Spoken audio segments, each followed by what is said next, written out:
Hey guys, welcome back to the second tutorial in the Learning Java through BlueJ and Java Concepts book.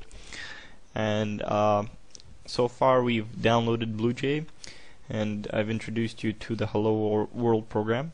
And I'm sorry that I rushed through it last time because the reason for that is I want to make it into the YouTube 10-minute time limit.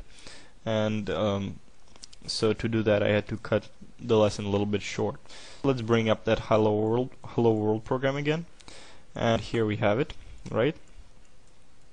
And this we can even make the text a little bigger.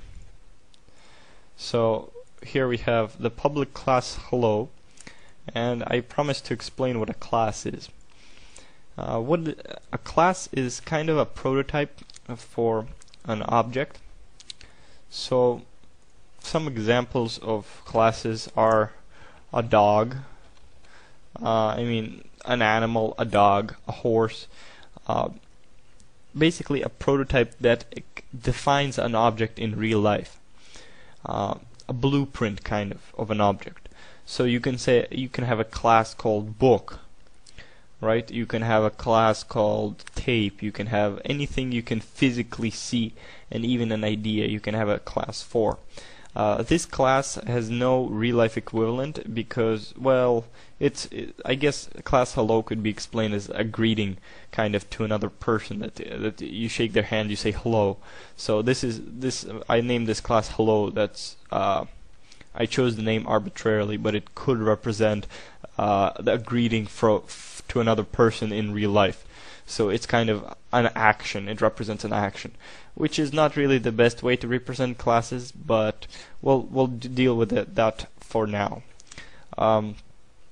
So now we want to look at the code for the main method, which is public static void main string array args.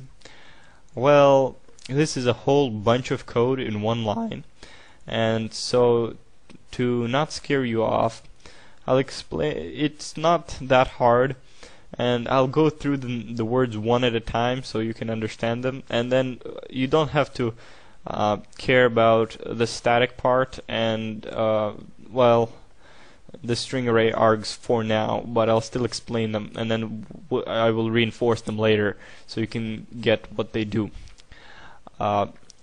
Void main. Let's start with void main. Main is a method that you have in your class and that gets run whenever the program starts. So whenever you start a Java program, the Java runtime environment, the JRE, looks in your code for a void main function.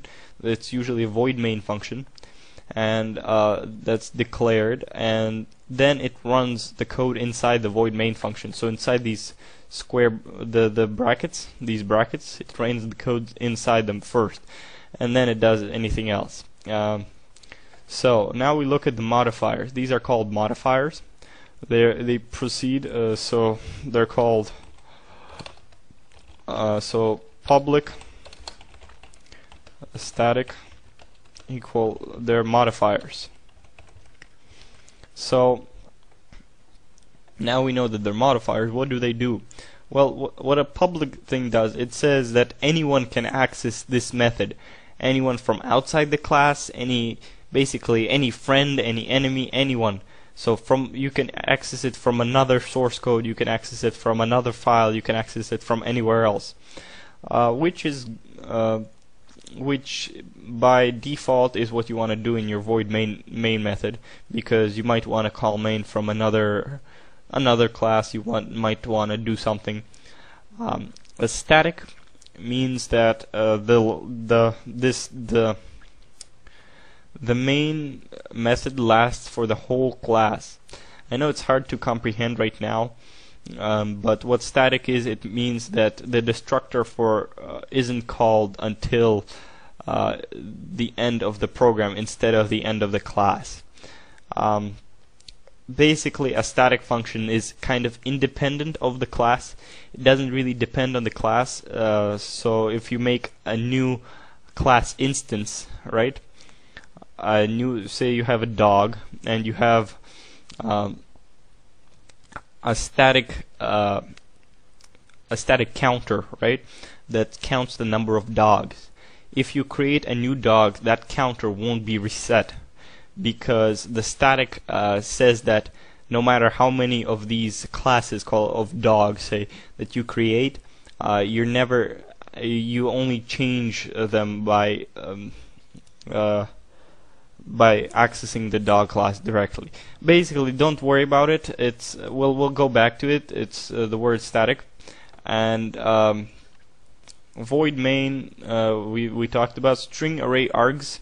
These are the arguments that you can give to your program. That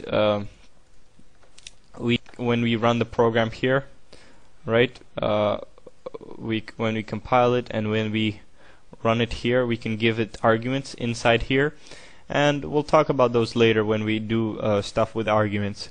For now, you don't need any arguments, and so it types out hello world again, and we can clear the terminal window.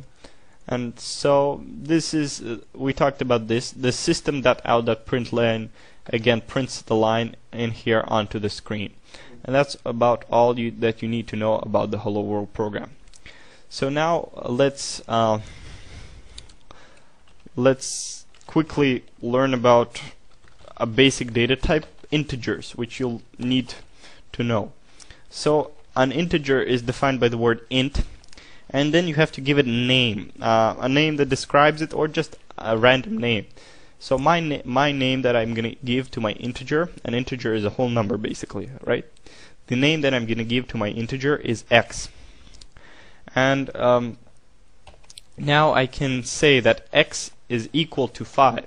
So I created this integer x, and then I set the value of x to 5. And so now if I use this method that we learned earlier, system.out.println, and I just put x, and I'm not putting quotes around it because it isn't a string, it's a variable. The int x is called a variable. So int x is called a variable, right? And then I assigned it the value to 5. So here's a quick question. What do you think will be printed to the screen when I type in this command and I put a semicolon after it? The semicolon, by the way, goes after each statement except for function declarations. So function and class declarations. So any statement inside a function has to have a semicolon after it. These two slashes mean that it's a comment, so it comments out the rest of the line. So this thing will be ignored by the compiler, and it won't cause us any trouble. So again, what will be printed out when I say system.out.println x? Well, if we think about it, if x equals 5 and I'm trying to print the value of x to the screen, that should print 5. So let's check it out. Let's press compile, and it says compiled, no syntax error. And now I say void main, pass it no arguments, and look at that, it printed out 5. Isn't that great? Great. Okay, so we clear the window, close it, and we'll do one more thing.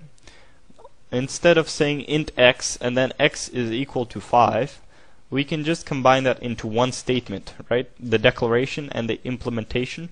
We can just say int x is equal to 5. So what that says is I want an integer with the name x, and I want to assign it the value of 5 that I'm giving it right now. And so then you'll have a variable with the value 5 called x, and so this should work just as well. And let's try, and let's run the main function, no arguments, and we get 5. What a surprise. So this is it for the second lesson. I explained the hello world function and taught you about integers, right? They're any number, and we'll go more in depth into integers and other data types in the next lesson. So I hope to see you there, and have fun.